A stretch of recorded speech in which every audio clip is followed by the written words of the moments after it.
Então Se responde.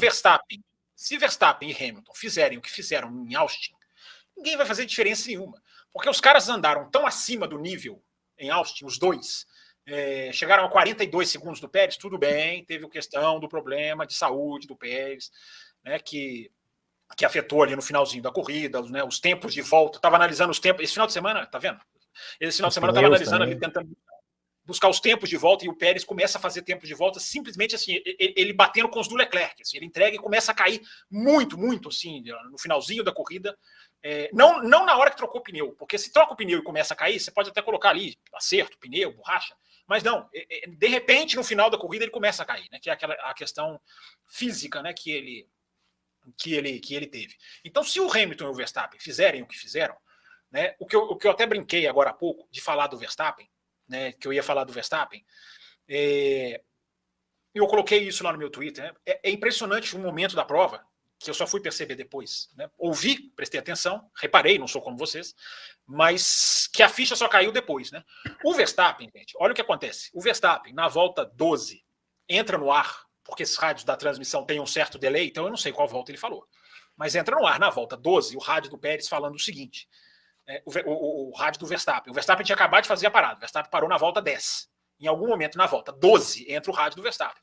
Vamos usar o Sérgio, ele até chama pelo primeiro nome, vamos usar o Sérgio para não deixar o Hamilton esticar o seu stint. Esse rádio entra na volta 12. O Pérez para na volta 12. O que acarreta o Hamilton parar na volta 13.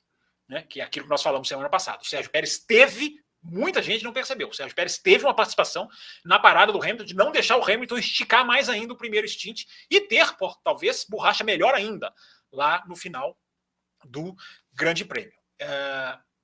Olha o nível, gente. Primeiro, não só de detalhes que decidem a Fórmula 1 de hoje, mas olha o nível mental desse cidadão chamado Max Verstappen. Eu não me lembro de ver um piloto ditar a estratégia de um companheiro de equipe. Tirando aquela questão da discussão, que eu vou sempre lembrar, que, né, hoje a Fórmula 1 é de primeiro piloto, segundo piloto, eu não concordo, mas tudo bem, nós estamos na fase do ano em que isso é mais aceitável, porque está na hora do pênalti que vai cravar o campeão.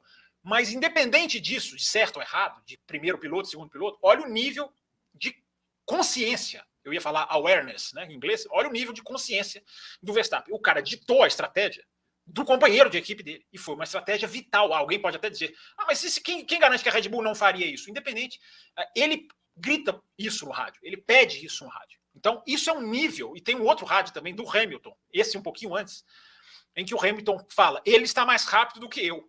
O Hamilton fala isso com a Mercedes dele, Hamilton, à frente da Red Bull.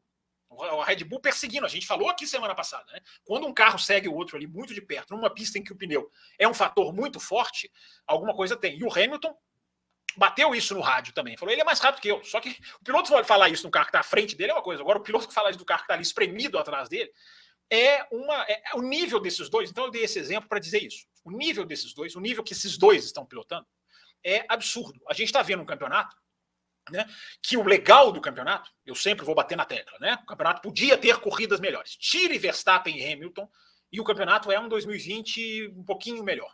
Mas o Verstappen e o Hamilton são fatores que não devem ser retirados, não merecem ser retirados, porque são fatores importantíssimos para uma corrida de automóvel, que é, né, briga por título. Dois caras brigando ali para o máximo que eles têm para chegar no resultado. Então essa é a cara de 2021. Esse é o ano de 2021.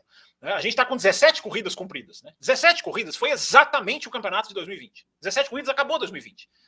A Mercedes terminou, depois de 17 corridas, com 254 pontos à frente da Red Bull. Gente, 254. A vitória vale 25. Uma dobradinha, já que estamos falando de construtores, uma dobradinha dá 43, 44 com volta mais rápida. Eu repito o número. 254. Então, esse nível de 2021 é tão impressionante, é uma mudança, já que vocês dois usaram o termo, eu vou usar também. É uma mudança na balança, no equilíbrio, no peso de lá, no peso de cá, um 2020 totalmente torto e desequilibrado, e um 2021 absolutamente fantástico. Por isso que não tem jeito de falar que acabou. Não tem como, porque um erro numa curva, entendam isso, gente, um erro numa curva, uma escapada na curva 1 do México. Vamos pegar. Uma escapada na curva 1 do México pode decidir o campeonato mundial de Fórmula 1.